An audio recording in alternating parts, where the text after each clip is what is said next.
Hi, I'm Darleen Pryds. I'd like to talk about living with diminishment, trusting the slow work of God. When I was a college student, I was fascinated by how people made sense of life. I especially found various models of the stages of life helpful since they provided a kind of roadmap that I could understand to prepare for adulthood. One common model sees life as having 4 stages. One moved from the preparation and educational stage to the householder or work stage. After one's life work and family rearing was completed, one moved on into the letting go stage to concentrate on spiritual practices.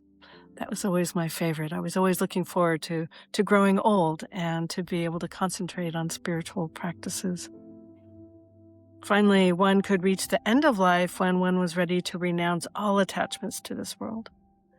Now, my summary here is naturally brief, but the model was simple in its 4 stages of life. Models like this give us a framework in which to make sense of our lives. They also give us an awareness of what lies ahead, knowing that as we get older, it's time to loosen attachments to both things and activities to focus on spirituality is helpful. And yet, I'm not sure it really applies to everyone. I've now lived enough years to have experienced that life doesn't always roll out according to any plan that I've created. Any of us in the Franciscan world who has studied the lives of Francis, Clare, and the lay practitioners will recognize the role of unanticipated turns, decisions, and situations. Now, who could have foreseen the young Francis of Assisi becoming a beggar? Or who would have foreseen Clare of Assisi not marrying, but living a life striving for the privilege of poverty? Already from the scheme that I mapped out, we can see that our Franciscan tradition, based as it is in the lived experience of faith, is not easily finessed into clean and neat stages. Instead, we experience life in all its particularities. As John Duns Scotus would say in Heseatas, or the particularity of identity and being. It is this individuality and particularity that we each carry in our lives that makes lifespan models or expectations of how life and with it careers and vocations are supposed to develop. It makes these void of any real sense of wisdom. At best, they are abstract maps. If any of you have ever tried to follow a map in an unfamiliar city, you may have experienced, like I have, unexpected turns and outcomes. Often, but not always, these unexpected turns are interesting. They can even be beautiful. Occasionally, they're challenging and even uncomfortable.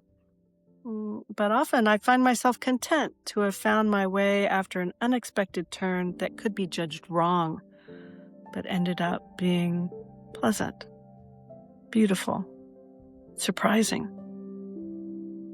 Now, those of you who know me know that I am no Pollyanna, someone who seemingly naively sees the best in everything. This kind of attitude has lately been called toxic positivity. I've experienced that in some areas of our Franciscan world, a persistence in interpreting every situation as good or positive. I say all of this as background to how we as Franciscans embrace aging and the range of diminishment that comes with aging. Our bodies change in form and weaken in both muscles and our senses, such as sight and hearing. Instead of using abstract models, I think considering the lives of Francis and Clare or any of the lay practitioners in the tradition is important. By that, I mean considering the details of their respective lived experiences rather than the theologized or abstracted principles. Life stories can support our awareness of living with what can be labeled as diminishment, or the loss of certain capacities. These could be physical capacities such as sight, hearing, walking. These could be cognitive capacities such as understanding, speaking, knowing, or recognizing. These might include chronic illness or persistent pain. And our experience of aging might involve several of these all at the same time, or compounding over time. In another video, I've explored how we receive care and growing dependence on others. Here, I'd like to take up more directly how we acknowledge and even accept our weaknesses, especially as they multiply and become more prevalent in our daily experiences. To what extent do we trust the slow work of God in our lives?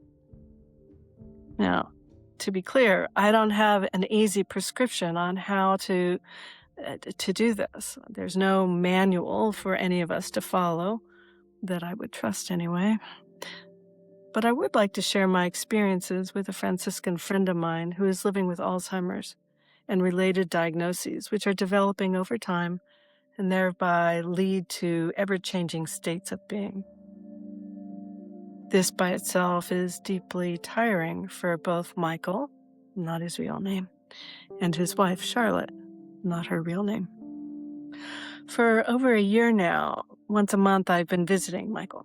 When he first announced his diagnosis, I felt a visceral shock and sadness in my stomach. And then my mind started racing with assumptions about his present condition and fears about his future. I asked if I could visit, thinking it could be a one-time social call, perhaps over lunch. Upon my arrival, before I rang the doorbell, I once again felt that sense in my stomach, anticipating dread.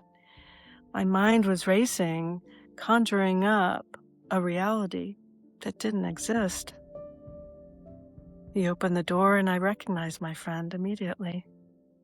He was still Michael, the Michael I had known, and it was nothing like the fears and expectations that I brought with me in the car that day. We settled into a delightful 2-hour conversation, ranging in topics from art to literature to God to politics. Now we've continued these monthly conversations, and yes, in the 14 months and counting that I've stopped by to visit, I have noticed changes in him. I've also noticed changes in myself. Rather than chit-chat about life conditions that we cannot change, we talk and reflect on our lives.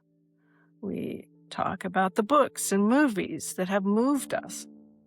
And we talk about the truths that we experience in our lives.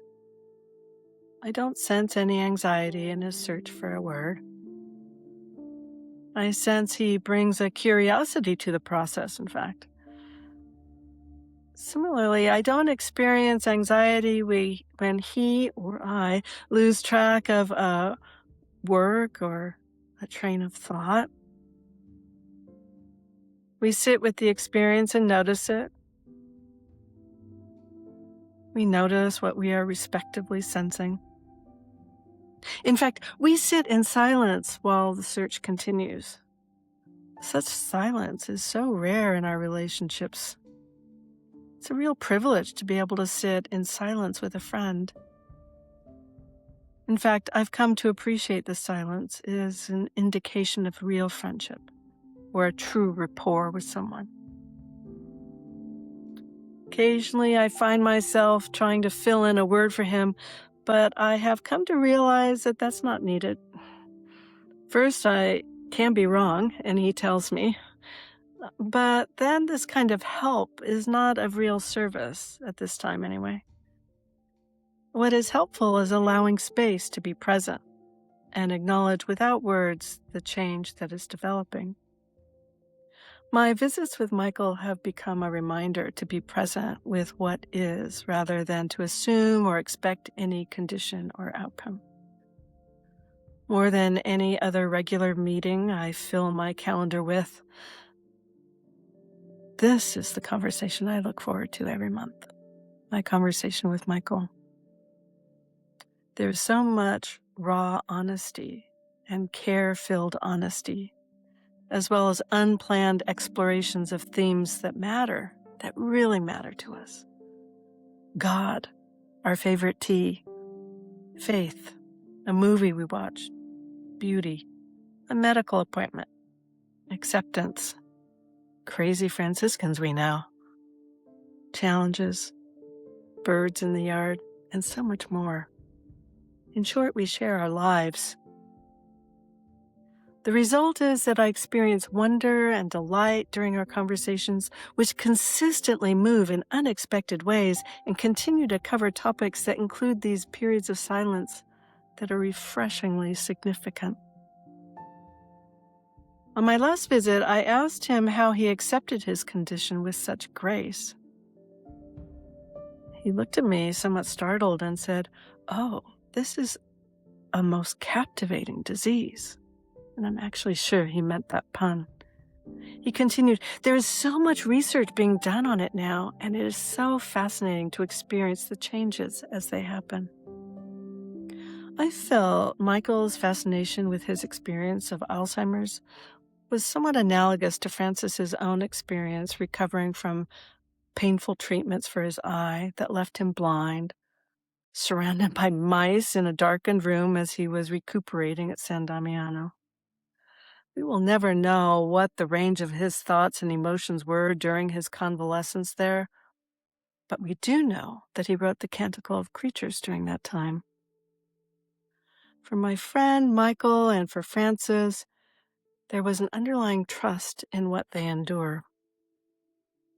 Now, while not assuming each and every moment has been easy, they both acknowledge their diminishing state and trust in God. To bring this to a close, I'd like to pose a few questions for reflection. What physical or cognitive changes are you noticing in your life? Are these changes you acknowledge and accept? Are these changes something you can find beauty in, fascination in, or a deeper meaning of your faith in? If you were to write a canticle, what would you praise and why? Peace and all good.